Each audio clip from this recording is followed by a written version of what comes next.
جنت میں حوض کوثر کی حقیقت مدتوں بعد اب مجھے پھر 4-5 دن سے تعلیم دی جا رہی ہے۔ اب کی دفعہ کافی سخت طبیعت خراب ہے، عجیب کیفیت ہے، سارا دن گھر میں اکیلی رہتی ہوں۔ جب ہی یہ تمام باتیں ظہور میں آتی ہیں بچے اسکول چلے جاتے ہیں۔ ویسے اب کی دفعہ یہ سلسلہ بہت شدید ہے، مجھے حکم ملا ہے کہ ہر وقت باوضو رہوں۔ کل اچانک ہی سلائی کرتے کرتے میری حالت عجیب ہو گئی، میں ایک دم کھڑی ہو گئی۔ آسمان اور زمین کی طرف میں جدھر دیکھتی ہوں ایسا لگتا تھا کہ میں اللہ تعالیٰ کے سامنے کھڑی ہوں۔ اسی وقت آواز آئی، میں تمہارا رب ہوں اور تم ہمیں کائنات کے ذرے ذرے میں دیکھ رہی ہو۔ میں نے اس وقت شکر کے 3 سجدے کیے، مجھے بڑی بڑی چیزیں دکھائی گئیں اور بہت علم دیا جا رہا ہے۔ مجھے بڑا ڈر لگتا ہے۔ اے مخاطب، کیا تم جانتے ہو کہ اللہ کی کرسی کے جنوب میں ایک دریا ہے؟ یہ اللہ کی پاکی کا دریا ہے، یہ نور کا سیل رواں ہے۔ اور اے مخاطب، اگر تم ہزاروں برس بھی اس دریا میں برک رفتاری سے چلتے رہو تب بھی تم اس کی لمبائی نہ پا سکو گے، اور گہرائی میں آسمان اور زمین کی گہرائی سے بھی کئی گنا زیادہ ہے۔ اور اے مخاطب، آس پاس چکر کاٹتے رہو تب بھی اس کا حجم نہ معلوم کر سکو گے۔ یہ تمام آسمانوں کے درختوں میں بڑا اور سب سے اونچا درخت ہے، تم اس کا اندازہ ہرگز بھی نہیں کر سکتے۔ اور اس درخت میں صرف ایک ہی انار، ہاں سال میں صرف ایک ہی انار درخت کے بیچوں بیچ لگتا ہے۔ اگر تم 10,000 چکر بھی اس جھاڑی کے لگاؤ تب یہ انار تم کو نظر نہیں آئے گا، مگر جب کوئی خوش نصیب انسان آگ کے 10,000 دریا پار کر کے اس مقام پر پہنچ جاتا ہے تو اللہ تعالیٰ خود اپنے ہاتھ سے اس خوش نصیب انسان کو وہ انار دیتے ہیں۔ اے مخاطب، یہ ہے انسان کی داستان ہستی جو صرف پیغمبروں اور ولیوں کو بتائی گئی۔ تمہارے ذمے اللہ نے چند کام سونپے ہیں، اور غور سے سنو کہ ہر انسان کے ذمے کچھ کام کر دیے گئے ہیں، اور کسی انسان کی تخلیق بلا سوچے سمجھے ہرگز ہرگز ہرگز بھی نہیں کی گئی ہے۔ پھر تم نادانی میں ایسا کیوں سوچتے ہو؟ اور ہاں، یاد کرو وہ دن جب آدھی رات کو تمہاری ماں اٹھ کر رو رو کر گڑ گڑا کر دعائیں مانگتی تھی کہ اللہ پاک اس کی اولاد کو ایسا بنا دے کہ رہتی دنیا تک نام روشن رہے۔ اور کیا ہم نے تم کو وہ تمام کچھ نہیں دے دیا جو وہ مانگا کرتی تھی؟ کہو یہ سچ ہے۔ پھر ایک بار غور سے سن لو، قیامت بہت قریب ہے۔ جنت میں ایک بہت بڑا حوض ہے، یہ دراصل ایک نہر ہے، 2 پہاڑوں کے درمیان سے نکلتی ہے۔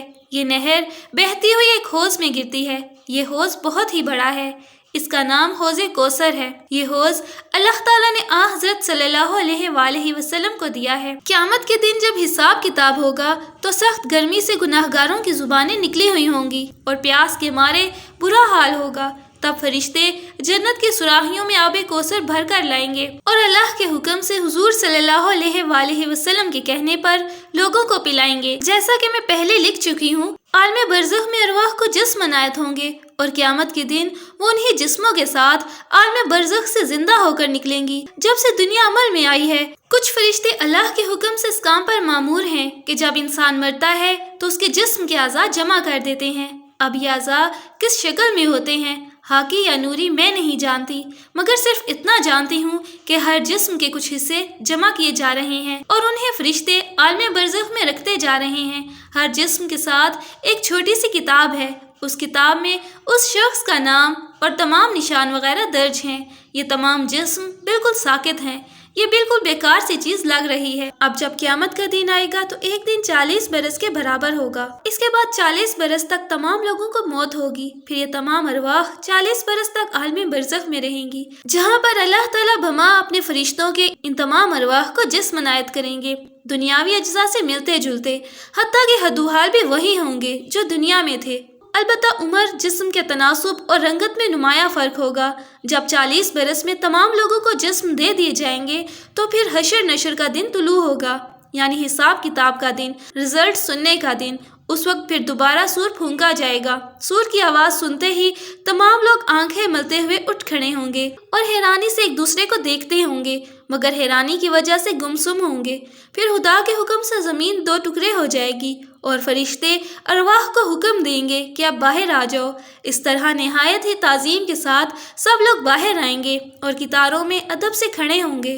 پھر آسمان سمٹنا شروع ہو جائے گا اور ایک چادر سے لپیٹ دی جائے گی، مگر جیسے ہی گناہگار لوگ آسمان کی طرف نظر کریں گے تو بالکل اندھے ہو جائیں گے اور رنگت تو پہلے ہی ان کی سیاہ ہوگی اور وہ سخت خوف زدہ ہوں گے، یہاں تک کہ خوف سے بری طرح کانپتے ہوں گے اور مارے دہشت کے گردن کو ہلاتے ہوں گے، مگر اچھے اور نیک لوگ یہ تمام نظارہ کریں گے۔ پھر آسمان سے عرش عظیم اترے گا، اس کو 8 فرشتے لے کر آئیں گے، یہ فرشتے سب فرشتوں کے سردار ہوں گے۔ زمین پر جو رزق پہنچانے پر مامور ہیں ان کے سردار، زمین پر جو بارش برسانے پر مامور ہیں ان کے سردار، زمین پر جو رحمت کے فرشتے ہیں ان کے سردار، زمین پر جو موت کے فرشتے ہیں ان کے سردار، غرض زمین پر جتنے کام ہیں ان کے صرف سردار ہوں گے، جیسے اسرائیل علیہ السلام، میکائیل علیہ السلام، اسرائیل علیہ السلام وغیرہ۔ اس عرش پر بڑی سی کرسی ہوگی، جیسے ہی اللہ کی ذرا سی جھلک نظر آئے گی تمام لوگ اللہ اکبر کہہ کر سجدے میں گر پڑیں گے، مگر گناہ گار لوگ چونکہ اندھے ہوں گے وہ سجدہ بھی نہ کر سکیں گے، وہ بہت زیادہ گھبرائیں گے، پریشان ہوں گے اور وہ اپنی آنکھیں نوچتے ہوں گے۔ پھر حضرت جبرائیل علیہ السلام اللہ کے حکم سے بلائے جائیں گے اور کرسی کی داہنی طرف ذرا ایک طرف کو ہو کر ادب سے کھڑے ہو جائیں گے، اور تمام فرشتے جو بھی زمین کے کاموں پر مامور ہیں تمام کے تمام اللہ تعالیٰ کی پشت کے پیچھے ہوں گے۔ پھر حضرت صلی اللہ علیہ وآلہ وسلم کو بلایا جائے گا اور وہ علیہ السلام داہنی طرف بالکل کرسی کے ساتھ کھڑے ہوں گے۔ پھر تمام پیغمبروں کو بلایا جائے گا، یہ تمام پیغمبران حضرت صلی اللہ علیہ وآلہ وسلم کے ساتھ ہی کھڑے ہوں گے۔ پھر اولیاء اللہ اور وہ لوگ جنہیں اللہ کی طرف سے سفارش کی توفیق ہوگی بلائے جائیں گے، اور وہ تمام لوگ بائیں ہاتھ پر کھڑے ہوں گے۔